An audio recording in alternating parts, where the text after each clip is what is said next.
Good morning sa ating lahat mga kaibigan.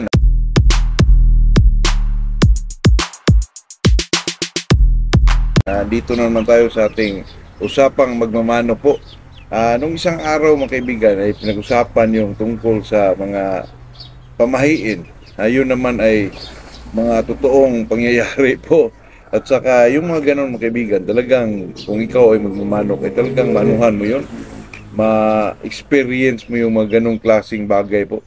At saka ito kasi sa sabungan, lalo na pag tayo ay mga grupo sa magsasabong. Kasi sa atin mga kaibigan, sa ating lugar, mayroon tayong manukan, may mga pumupunta doon mga kaibigan, mga ganun talaga. Pero sa aking experience, sa aming mga magkaibigan, may mga kaibigan talagang ang pinapanood o tinatimingan ay yung mga sa amin, magsabong kami doon.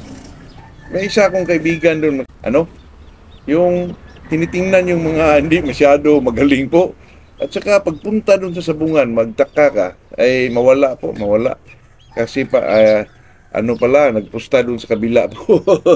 Pero talagang ganun mga kaibigan na, yung mga ganun, may mga ganun mga kaibigan na yung sarili yung katrupa po ay nandun sa manukan nyo. Alam niya yung mga medyo mahinang manok sa inyo. Magsasabong kayo.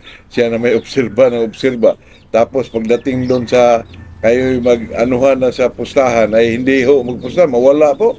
At saka di mo alam, nandun pala sa kalaban, pumusta po. Pero yan naman ay may freedom naman yung tao, mga kaibigan, na kung saan siya pumusta, ay doon siya. Pero ba sa natin, pangit naman tingnan yung kasama kayo sa pagkakondisyon, andun yung kaibigan mong yun, pag sa manukan, andun siya, mga mga nung tawag din mga kaibigan, kung manalo kayo doon sa inuman, para bang sa kasiyahan, andun siya. Pero mga kaibigan, sa mga manok na alam niyang medyo, di naman alanganin kasi kinukondisyon yun eh. Parang wala lang tiwala sa manok. Yung mga kaibigan ganyan, okay lang naman yun kasi tayo naman ay may sarili, pero pangit lang tingnan. Ito ang tandaan nyo mga kaibigan, pangit lang kasi tingnan yung kayo ang nagsama doon papunta sa sabungan, tapos doon sa kabila magpusta. Pero okay lang yun, yan naman talaga ang At saka itong magtapad tayo doon sa sabungan, sabihin, sige, okay na. Pag matalo, ang yung nagtapad ay yun pang sisihin. Ang laki nun. Ba't mo kinasahan yun? Maganon ba mga kaibigan? Kantsawan. Pero kung kung manok ko, ako talaga ang masunod, kaibigan, kung sino ang gusto kong ilaban po. Ayoko po yung may dumidikta sa akin kasi magsisi tayo. Hindi, wala namang sisisi sa'yo kasi manok mo yun. Talagang ganun ang gawin yung kaibigan. Yun lang naman, yun ay talagang intro lang natin po. Kasi sa mga pamahiin nating nung isang araw po, talagang magmamanok, enjoy po, talagang masaya. At saka itong pag-usapan natin ngayon mga kaibigan, ay may nagtanong kasi na pwede ba daw i-broodcock yung hindi. Yung mistisong manok, hindi kilala, walang bloodline mga kaibigan. Sa akin po ay pwede basta kayo makitaan mong napakagaling na manok.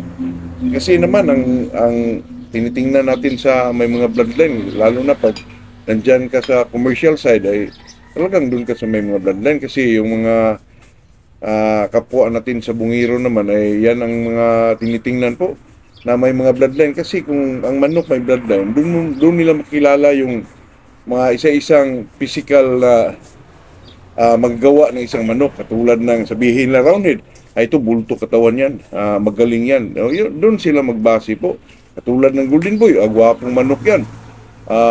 Punkan, bandirado, maganda yan. Tapos malakas sa lupa. Yung mga ganun, may mga sila na mga kaibigan, may mga hints na sila na itong manok na to ang gusto nilang kunin kasi gusto na i-cross sa manok din nila na yung mga bloodline na yan ang mag-fit sa katulad ng kilso. Kung may kilso ka, ang kilso naman ay pwede siya sa 5K, pwede siya sa golden boy.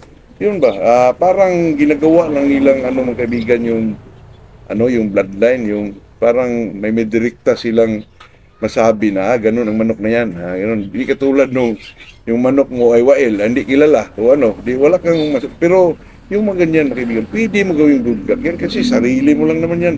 Ikaw lang ang nakakaalam dyan eh. Huwag mo lang pangalanan na 5K ito o ano. Basta ang manok mo, kahit anong kulay yan, basta magaling, pwede mong gawing broodcock yan. Lalo na kung wala ka sa business side ng pagmamanok, ay pwede ho yan. Kasi naman itong gumagawa tayo or maghanap tayo ng isang broodcock, ay talagang maganyan ay kusa lang dumating sa iyo yung magaling na manok. Pag may dumating sa iyo mga ganun, huwag mong anuhin, huwag mong pabiyaang makawala sa iyo kasi yung mga ganyang klase, bihira lang yung mga manok na talagang angat sarado, may ilag sa lupa at saka kung pumalo, maramihan. Tapos timing kung pumalo, ang cutting niya superb. At saka kung sa last breath niya, makibigan, may ayag talaga. Nako, huwag mo yung kahit anong kulay pa yan, makibigan, kahit gray o puti ba, kung ano man yan, kanawayon ba, sa ganun ng away. Pwedeng ibugkak natin yan, pwede naman gamitin yan pang sarili po, pang sariling gamit lang. Kasi ito kasi mga manok na mga bloodline, mga kaibigan, maganda lang yan kung nasa business side ka sa sabong ho. Kaya kailangan natin yung mga ganun kasi kahit ako naman, gusto kong kumukuha ng, kasi uso na yan ngayon, gusto kong kumukuha ng 5K. Sabihin mo 5K ito, hindi ka naman nakita pumunta dun sa Regime Farm o ano, adi, pwera lang kung magpadala ka sa mga pasabay ka sa mga vlogger, ay sabihin naman yun. Yung Ligban, Wingban, at saka ito ay kay Macau Sweet Vlog, sabihin naman yun. Kaya naman ikaw, kung ikaw makapanood, may ganun pala siya, pwedeng doon nakakuha kasi mga kaibigan, pag doon ka talaga sa mga main, katulad ng Red, medyo mahal yun. Pagdating na sa mga vlogger, breeder vlogger, ang resulta nun, ganun pa rin yun mga kaibigan, kasi doon din galing, ang mga offspring parang galing din sa Red. Pero kasi itong mindset ng mga tao na magmamanok rin, gusto talaga sila na itong taong ito nakakuha talaga sa Red. Pero pwede ka naman magpasabay, magpakuha ka sa Red. Kung may pira ka lang, magbayad ka lang sa shipment, o ano man yung tao naman, bigyan mo ng pamasahe, pagkain, tulugan, yun lang naman. Tsaka ngayon, nowadays kasi mga kaibigan, kailangan na talaga itong broodcock mo, mamuhunan ka po. Kailangan mo na may kapital po kasi pag wala kang ganun, mahirapan din tayo kung kukuha ka ng mga breeding materials tapos wala ka namang area, place na lagyan mo ng manok, yung paggalaan mo. Saka marami pong magastos po yung mag-breed po, lalo na okay lang naman yun kung hindi masyado marami. Pero kung mga 100 lang, pero kailangan mo ng incubator, kailangan mo ng chiller kasi mas maganda yung sabay ang pagpapisa Yun talaga, ito naman ay ang pinag-usapan natin na pwede ba natin gawing broodcock yung hindi kilala, yung walang bloodline, pwede po, lalo na pag magaling po yung isang manok. Itong sinasabi kong mga bloodline po ay talagang lang yan, for business purposes. We talk about pagmamanok po. Yun lang naman masabi natin dyan, mga kaibigan. Ito'y ang ating masagot yan, experience lang talaga. Yun lang naman po. Merry Christmas sa ating lahat po.